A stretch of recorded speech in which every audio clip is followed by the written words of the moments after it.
Now, let me quickly introduce our chief guest. Her name is Bidisha Banerjee.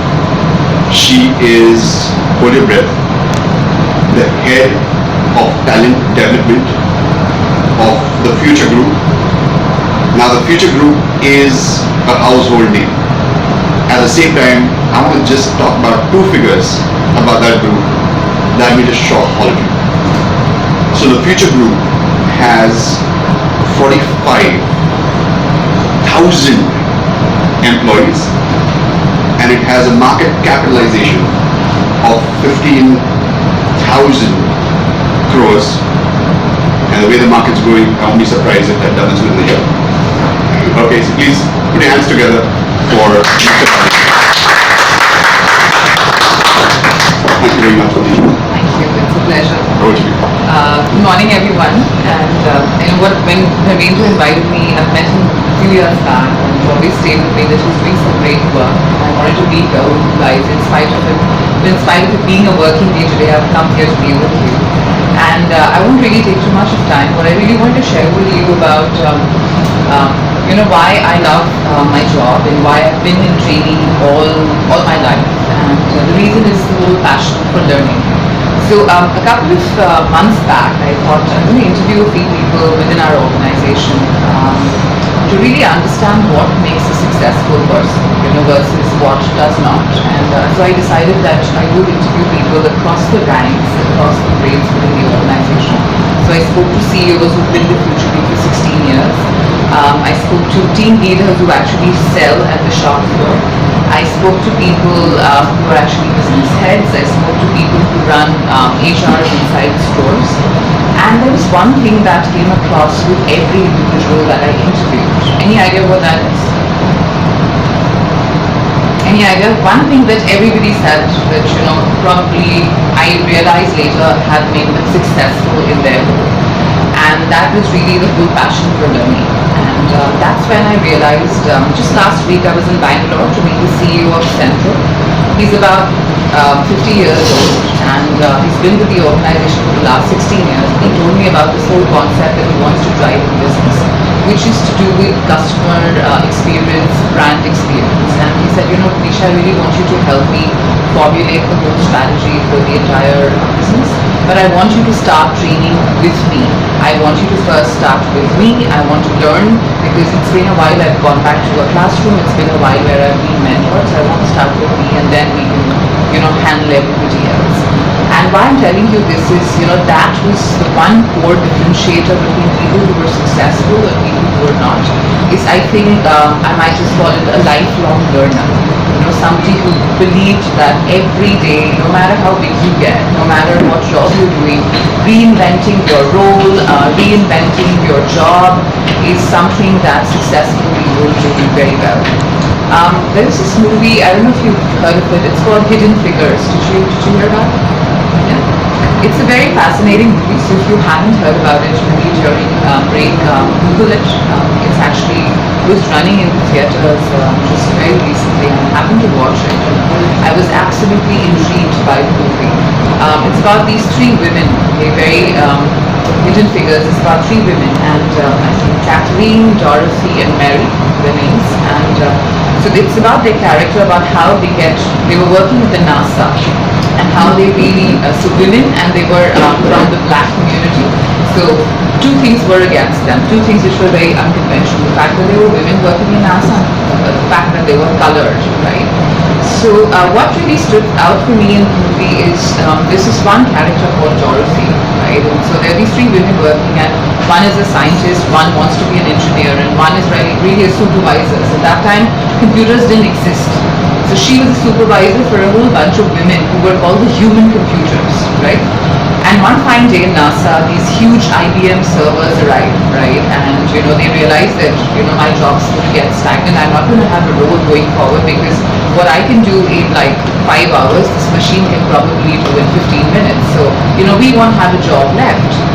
And what really stood out for me about the way this character Dorothy handle the situation, she actually waits for everybody in the office to leave, and she takes these IBM manuals and she starts learning about programming, processing, understanding computers, right? And she then goes back and trains this whole group of ladies who's working with her and tells them, that's the only way we will have our job, and that's the only way to stay relevant, and we have to continuously learn every day. So then you have from really being redundant one day to really making that journey and taking that step. And I think that character stayed with me because I think we always have a choice. I've been in Future Group for the last 6 years, and my policy in life is very simple. If you wake up one day and you don't feel like going to work, you should just quit. Because there's no point going to a place where you don't learn every day, you don't reinvent what you do. And that's why I think I wanted to share this with you and tell you that learning and development is not an HR prerogative. It is really your prerogative. It's your passion, and the only thing that will keep you relevant, that will keep you in the limelight, which will keep you happy, is to constantly learn.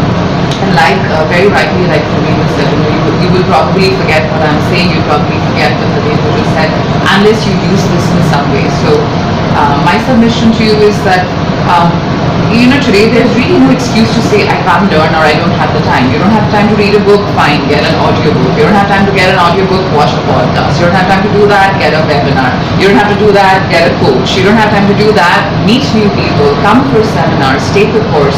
I think there is just so many avenues to learn, and it's an excuse that we say that, okay, I don't have time to read or I don't have time to learn. It's an excuse. And I'm a mother of a 7-year-old.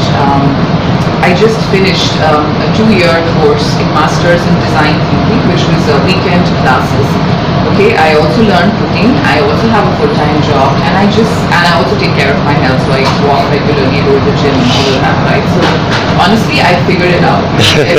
There is enough and more time to do all of that, and also I love to party.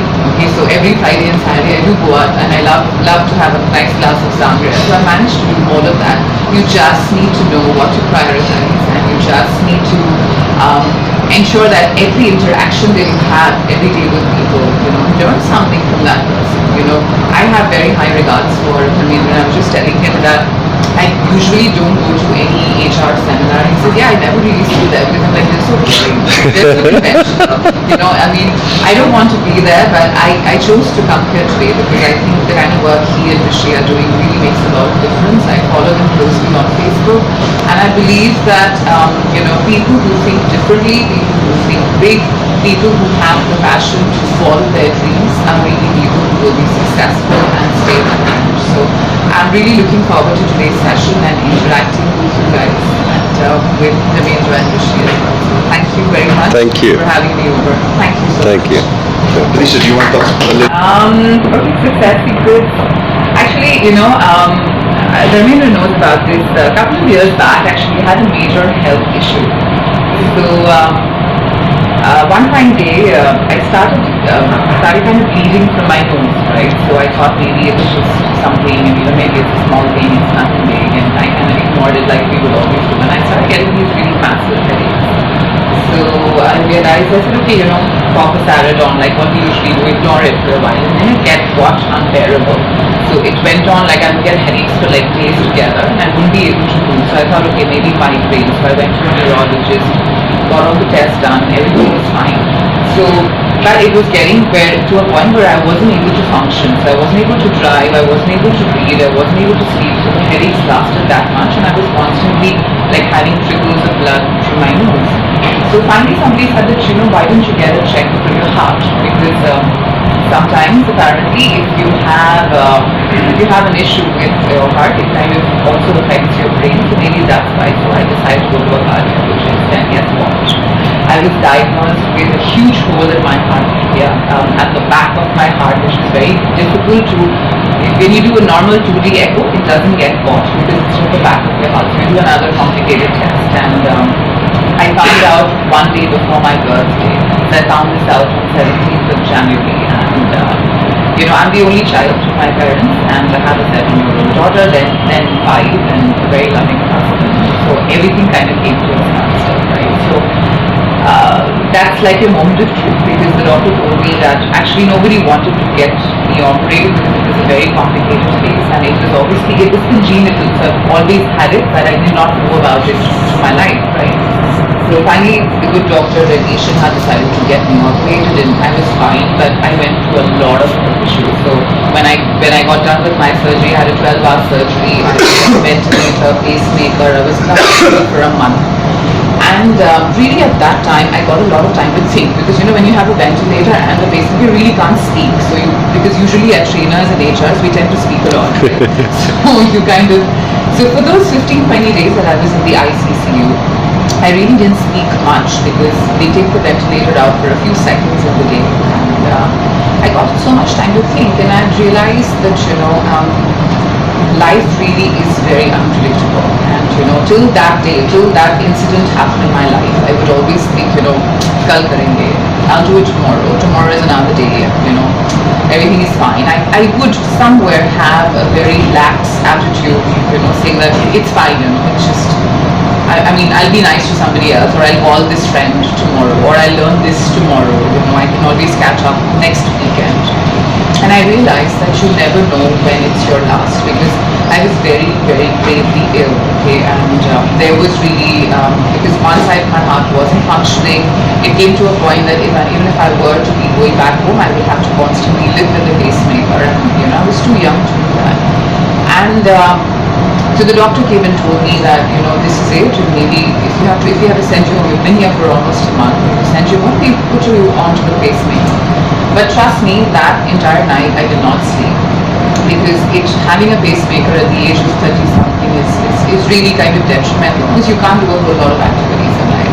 And I remember that night I told myself, and I'm telling you this and I get goosebumps as I say this, I told myself that I will be okay tomorrow, my heart will function tomorrow, and I will walk out of this hospital in the next 5 days. Okay, I remember this so specifically, like as I'm saying this to you, I remember the position of the bed and everything. It's like watching a movie for me.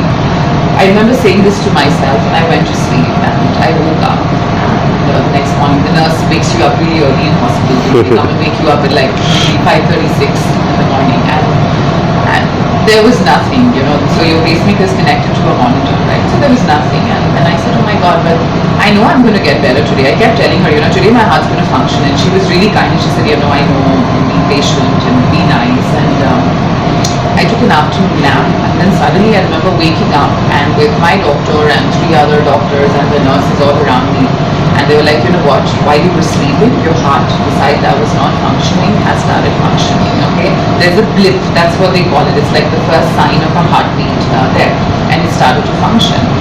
And I remember even in my sleep, when I was taking the afternoon nap and through the day, I remember not being scared. And I really believe that the power of thinking what will happen, you can really make things happen for yourself. And I believe it so much, because till today, I don't think it's biology or the doctors or the medicine. I think it is my power of my mind that actually made my heart beat again. And they removed the pacemakers that afternoon, and within 2 days I was out of the ICU. I went back home, right? So that's been a life-changing experience for me, and one of the reasons of, I think, my success is that I honestly live each day to its fullest. When I meet you, I am completely with you, I learn from you, I gather information from you, I get immersed in understanding who you are. And I think about also to a large extent of not taking oneself too seriously. Otherwise you get to, like he used a fancy name, Chief, L&D or whatever. It really honestly doesn't matter. People are way far accomplished, so don't take yourself too seriously. I think being humble and have the ability to kind of, laugh at yourself, and the ability to learn each day. Because, honestly, from that day, I tell people my story, because I don't want any of you to go through anything that I went through, but to really tell you that you never really know when it's your last, and you don't want to have regrets saying, I should have done this, or I could have done this, or I would have done this, So whatever you want to do, whatever it is, it doesn't have to make sense to the society. Whatever you want to do, just go ahead and do it if it makes you happy. And if you want to have a great career and you want to keep learning, the only way to do is to connect and meet with people and interact with people who stimulate your brain, right? So, or read. So So that's what I do voraciously. I constantly read, and it doesn't always have to be self-help books. It could be anything. Like currently I'm reading this beautiful book called The Time Traveler's Wife. You know, it's a beautiful story, but it just could be anything. But read, keep going there. And I think being in the corporate life, it kind of rubs on you because everybody tells you don't be emotional, don't get attached, and come just do your work, punch in, punch out. But honestly, I don't believe in it. I think if you're not emotional and if you don't feel connected to the people that you work with, you don't feel connected to the work that you do, you're just like another robot. Okay, so I think be emotional in the right way with all your passion, put in your hard work because that's what I do. And I think, being in HR, you get labeled as, because of HR this has happened. So I consciously stay away from the tag. I really like to see myself as a part of the business. So whenever I want to make any learning strategy for any business, I never do it on my own.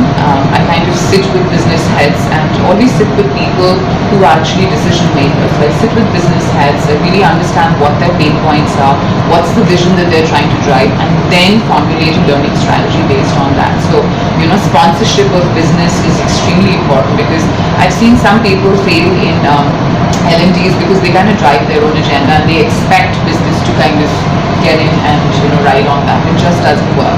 You really have to realize that HR or learning and development is to service everybody in the organization. So having an entrepreneur mindset, having a service orientation constantly really helps.